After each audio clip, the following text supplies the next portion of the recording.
Hoje a palavra que Deus me deu foi, ou é, restauração parte 2.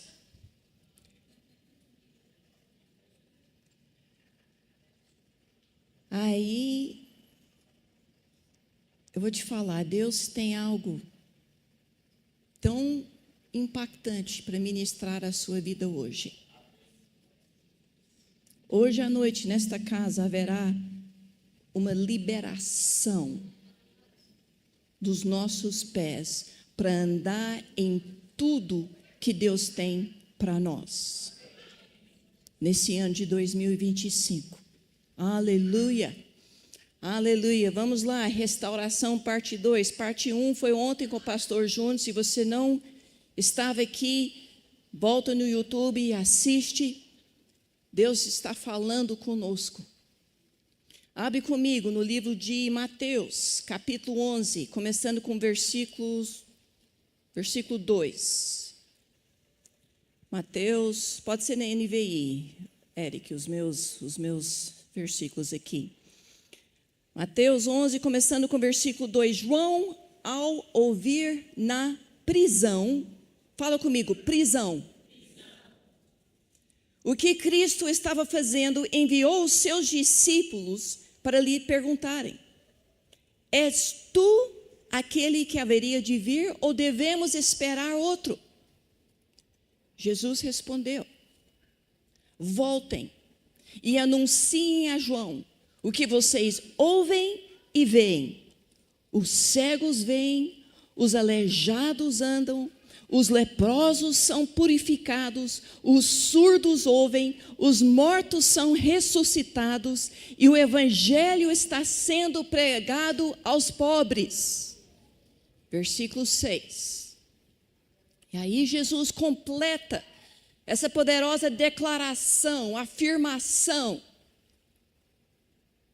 com algo interessante. E ele diz: e bem-aventurado. E esse versículo, ou essa declaração, faz parte da resposta que Jesus enviou de volta a João, lá na prisão. Então fala a João todas essas coisas, esses milagres, mas diz também a João: bem-aventurado aquele que não tropeça. Tem versões que falam que não se ofende por minha causa. Por que vocês acham que Jesus disse isso? Parece que Jesus saiu de um assunto e entrou em outro. Que ele começou a falar sobre os cegos vendo, os aleijados andando, e de repente, ele termina aquela resposta a João e ele diz: bem-aventurado aquele que não tropeça, que não se ofende por minha causa. João tinha sido fiel a Deus, fiel ao seu chamado, obediente ao Senhor, proclamando a mensagem que Deus havia dado a ele, fielmente. No entanto, fala comigo, no entanto, ele se encontrava na prisão. Na prisão. E eu quero olhar rapidamente mais 3 exemplos nessa mesma situação. O primeiro, na verdade, eu vou nem olhar os versículos todos, nós vamos só citar. Eu quero falar primeiro, o primeiro exemplo, José, do Velho Testamento. José, quanto mais fiel ele foi, pior as coisas ficavam. Já começou difícil, com muita dificuldade. Ele tinha sido traído pelos seus irmãos, vendido como escravo e mandado para uma terra distante, longe de sua família, longe do seu pai. Mas lá, porque ele era um servo de Deus, porque ele era fiel, ele permaneceu fiel e começou a fazer tudo que estava diante das suas mãos. E Deus começou a abençoar. Só que o que aconteceu? Quanto mais fiel ele era, mais dificuldade vinha. Até que chegou o momento que ele foi colocado aonde, gente? Prisão. E aparentemente esquecido ali. Então José, fiel, obediente, um compromisso em fazer tudo com excelência, porém, chegou o momento que ele se encontrou injustamente, mas na prisão. Segundo exemplo, o apóstolo Pedro. E aí, gente, eu estava lendo e vendo hoje, e Deus foi falando comigo, eu tive que rir. Eu vou só citar, depois vocês leem em casa. Mas Atos 9 começa um relato sobre Pedro, e começa em Atos 9, fala de quando ele curou um paralítico, um homem que estava de cama, paralisado por 8 anos, chamado Enéas. E Pedro foi lá e orou com ele, e esse homem se levantou, ele foi curado. Daí, ele foi chamado por umas mulheres. Por quê? Porque uma amiga delas, chamada Dorcas, havia falecido.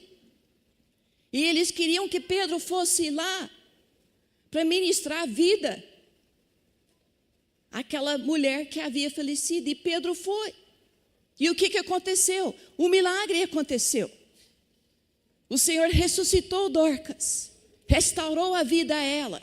Isso em Atos capítulo 9. Chega em Atos 10, Pedro tem um encontro sobrenatural com a presença de Deus, onde ele tem uma visão, ele não foi um sonho, foi uma visão, ele estava acordado, e ele teve uma visão, e Deus falou de uma forma audível com ele. Ele teve esse encontro sobrenatural, e esse encontro, o resultado desse encontro foi que Pedro recebeu a revelação de que a salvação em Jesus não era apenas para os judeus, mas era também para os gentios. E ele foi levado à casa de um homem chamado Cornélio, que era um gentil, e lá ele proclamou a ele a salvação. E veio salvação na casa de Cornélio, e o Espírito Santo desceu ali. Isso foi Atos 10. Atos 11, Pedro volta para Jerusalém, e ele conta para a igreja lá o que havia acontecido. Gente, Deus me revelou que a salvação, a salvação pela graça em Jesus, não é só para nós judeus, mas é para todos, porque o Senhor me revelou, e Ele me mostrou, e Ele confirmou, e toda a igreja glorificou a Deus, por causa daquela revelação. Eu imagino assim, um ambiente, tipo assim, um ambiente de avivamento, porque foi uma revelação direto do céu, direto dos céus. Isso foi em Atos 11. Em Atos 12, aconteceu algo com Pedro. Então, ele curou o irmão paralítico, curou em nome de Jesus. Levantou a irmã que havia morrido. Recebeu uma visitação sobrenatural de Deus. Começou a declarar essa nova revelação. E em Atos 12, nós encontramos com Pedro na prisão. Na prisão. Pedro, aí você fala assim, gente, que isso? O que aconteceu, Pedro? Pedro foi tão usado por Deus. Pedro foi tão obediente.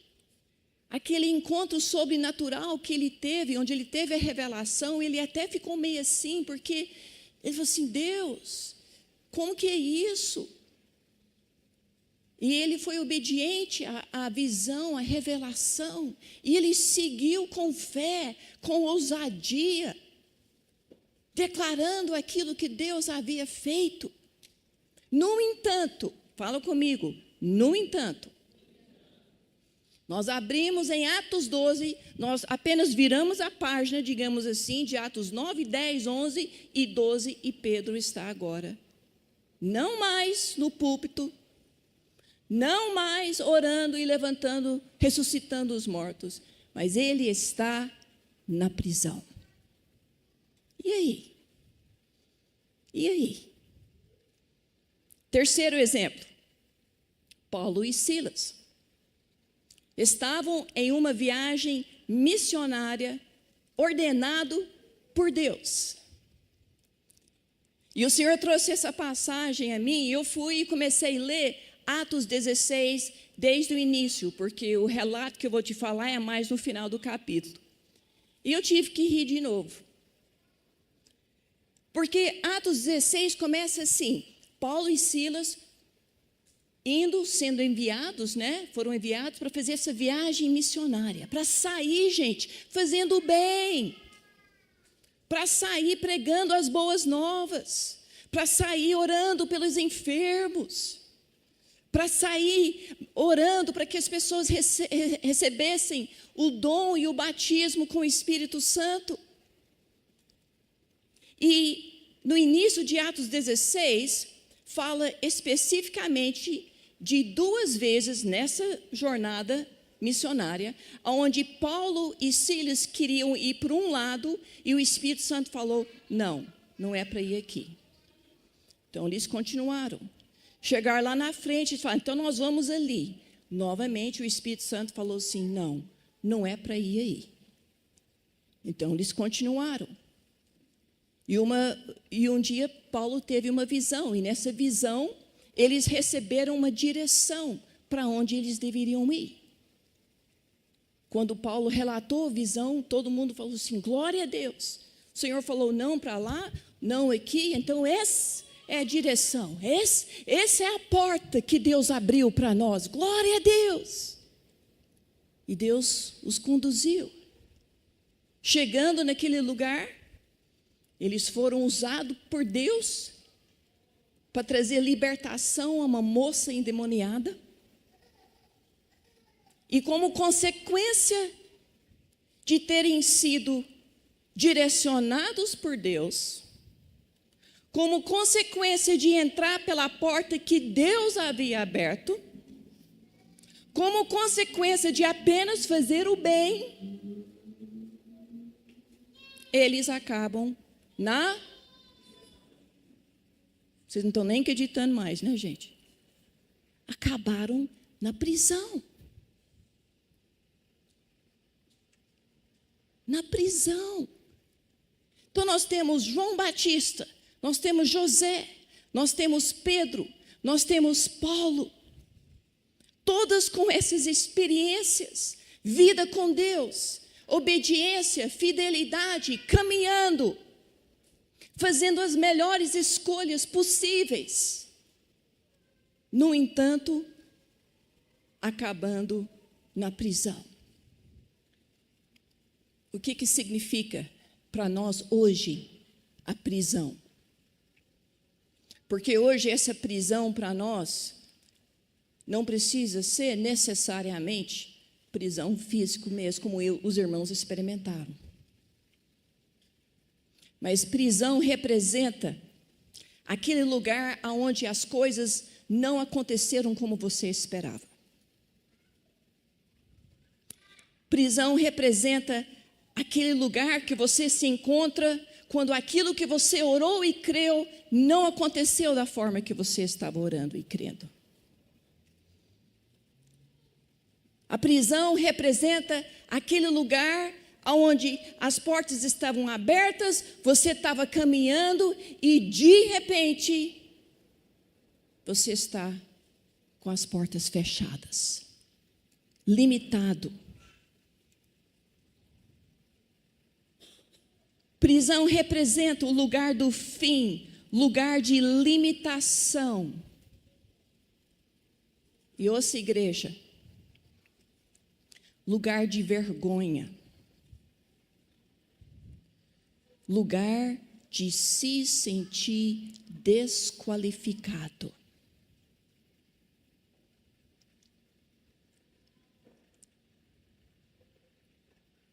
Mas Deus diz nesta noite, e é a mesma mensagem que Jesus enviou para João Batista. O Senhor nos diz nesta noite, não se ofende, não se desanime com aquilo que você não está entendendo. Saiba, o propósito que eu tenho para você, o plano que eu tenho para você não é limitado pelas circunstâncias. E eu jamais desqualifiquei você. Eu jamais. Olha comigo, Gálatas 6, versículo 9.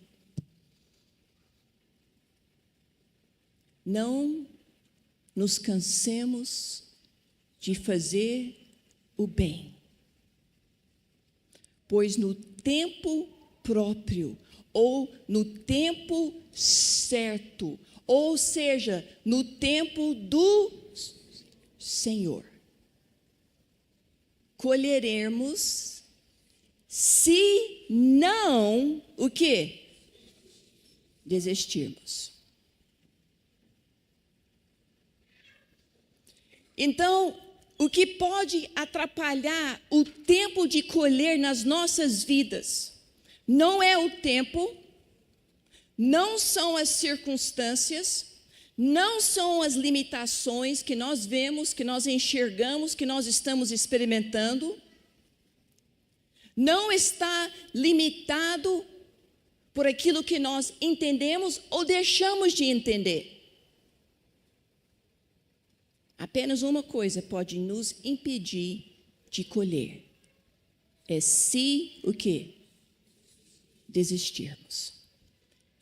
E por que a gente desistiria? Por não entender. Por ficar ofendido. Por entrar no momento onde você fala assim, eu já fui tão fiel, eu fui tão fiel, eu fiz tudo. Eu fiz tudo certinho. Eu obedeci, eu criei, eu jejuei, eu orei, eu ministrei. Mas olha onde eu estou hoje. Não nos cansemos de fazer o bem. Não desistindo por não ver os resultados ou circunstâncias favoráveis. Não cansemos de fazer o que é certo. E o que é certo?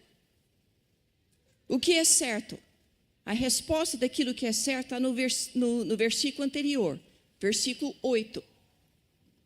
Versículo 8 diz o seguinte: quem semeia para a sua própria carne, da carne colherá destruição. Contudo, quem semeia para o Espírito, do Espírito colherá a vida, e a vida eterna. Então, se eu estiver olhando só para as minhas circunstâncias e falando assim, agora chegou o fim, agora a porta fechou, agora não tem mais como caminhar, não tem mais como prosperar aqui, não tem mais como avançar aqui. Se eu estiver olhando só naturalmente, eu vou desistir. Mas se eu entender que eu vou semear segundo o Espírito, e semear segundo o Espírito significa ter a perspectiva de que Deus tem a palavra final, que Ele não mudou, que Ele continua sendo aquele que faz tudo cooperar para o bem, que Ele continua sendo aquele que não desiste de sonho que foi dado por Ele, sonho que Ele depositou no seu coração, sonhos que Ele depositou, que Ele fez. Ele não desistiu só porque aparentemente aos seus olhos não tem mais jeito. O tempo passou, a porta fechou, estou limitado. Ele não desiste. Ele continua sendo aquele que abre caminho aonde não tem caminho. Ele continua sendo aquele que faz, e na verdade o pastor Júnior testemunhou sobre isso. Ele nem sabia, já estava fazendo parte da palavra. Mas ele continua sendo aquele que faz o de repente. Que foi o que nós testemunhamos o ano de 2024, igreja. No início do ano, nós começamos limitados com espaço de estacionamento, sem perspectiva, sem recurso, sem tudo, menos a necessidade. No entanto, Deus determinou o tempo, e o de repente de Deus aconteceu. E hoje, nós estamos colhendo a vida do de repente de Deus. Isso é só um parênteses aqui. Eu quero desafiar vocês, cada vez que você entrar com seu carro ali naquele estacionamento de cima, eu quero que você lembre do de repente de Deus. E agradece. E reconhece e fala assim como o Senhor fez aqui neste lugar, nesta terra que eu estou colocando o meu carro, o Senhor fará na minha vida. Porque assim é o nosso Deus. Assim é o nosso Deus. Aleluia.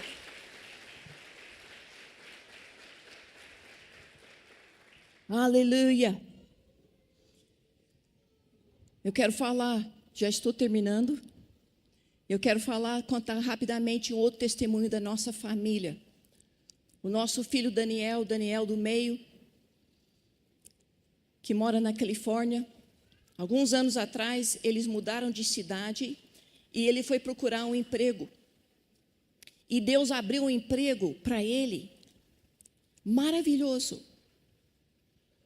Era um emprego que ele amava, porque era de ajudar as pessoas, certo? Ele recebia um salário razoável, que era o suficiente para manter a sua família, tinha espaço para crescer ali, tinha como assim aquilo ser algo, digamos assim, uma carreira para a vida dele.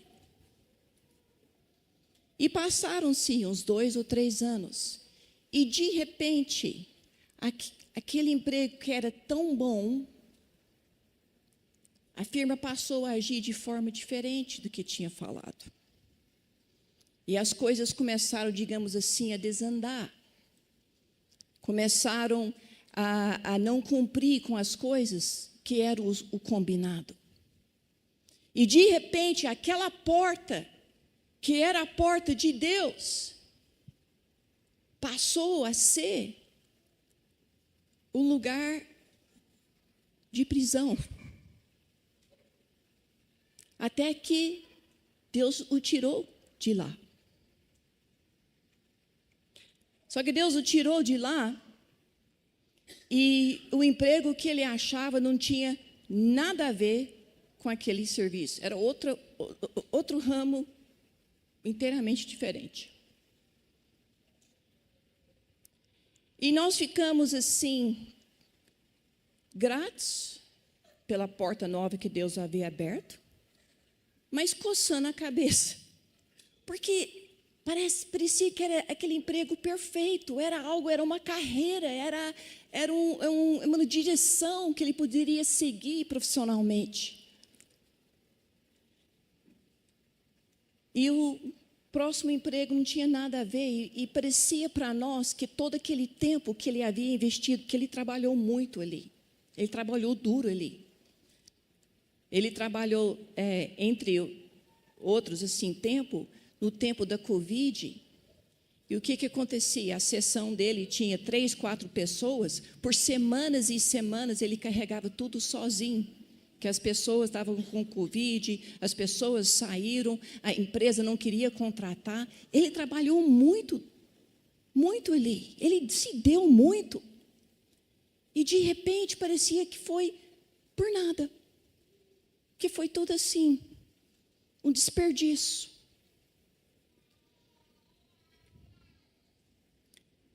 Mas Deus tinha um plano. E aquele lugar que aparentemente seria como uma prisão, limitação, limitado.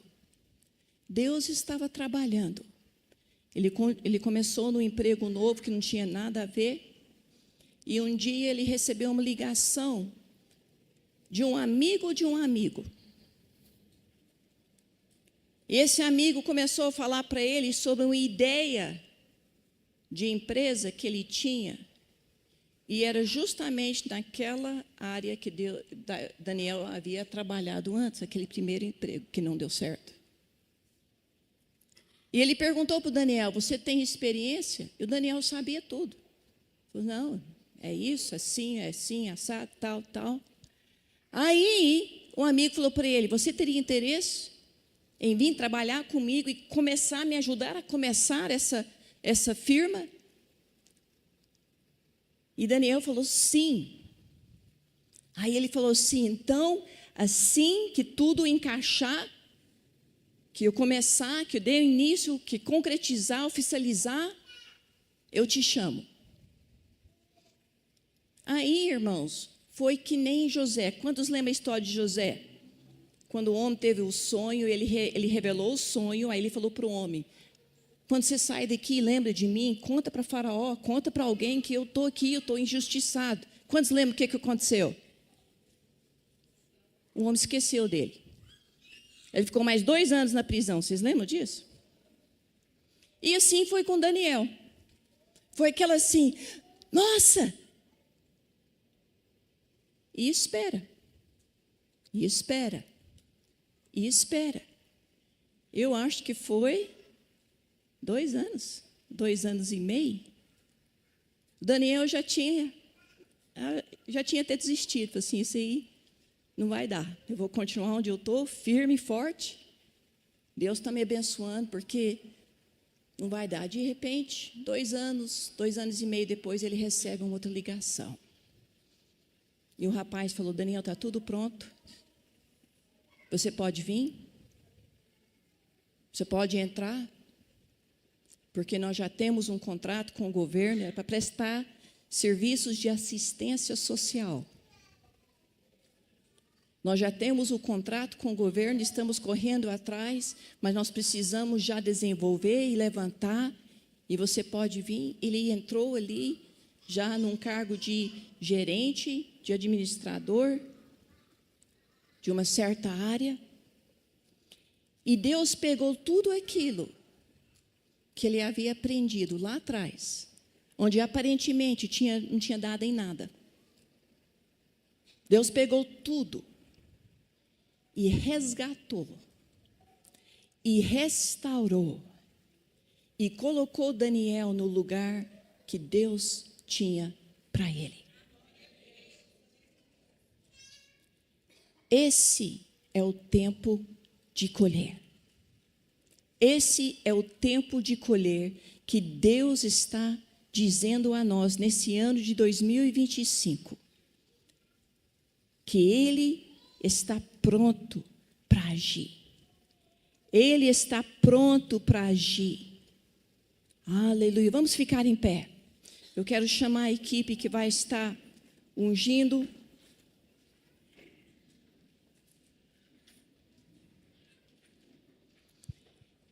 E eu estou aqui nesta noite, irmãos, nós estamos aqui.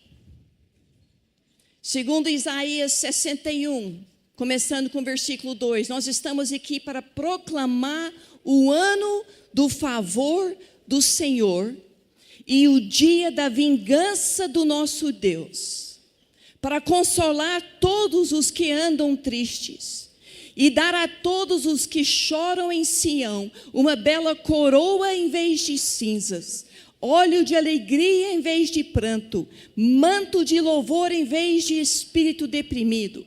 Vocês serão chamados carvalhos de justiça, plantio do Senhor, para revelar o seu esplendor. Versículo 4, vocês reconstruirão as velhas ruínas e restaurarão os antigos escombros, renovarão as cidades arruinadas, que têm sido devastadas de geração em geração. Então hoje à noite, irmão, esta unção é a unção de sair da prisão, de sair daquele lugar que você tem sentido limitado, que você tem até desistido de certas coisas em Deus, porque até então você fez tudo certo e você está ali, naquele lugar. Mas o Senhor te fala nesta noite, é noite de restauração. Eu sou Deus, que eu te tiro ali da prisão. Eu retiro aquelas limitações. Eu retiro aquilo que você percebe como sendo o final. E eu faço novo. Novo. Porque eu não desisti do meu plano. Eu não desisti do meu propósito. E você talvez não entende o lugar que você está. Mas confia naquele que vai fazer cumprir. Confia. Então nesta noite, ao chegar aqui na frente, você está recebendo a unção de, no lugar que você está, continuar caminhando com toda força, com todo vigor, na direção daquilo que Deus tem para você. Amém. Naquilo que Deus tem para você.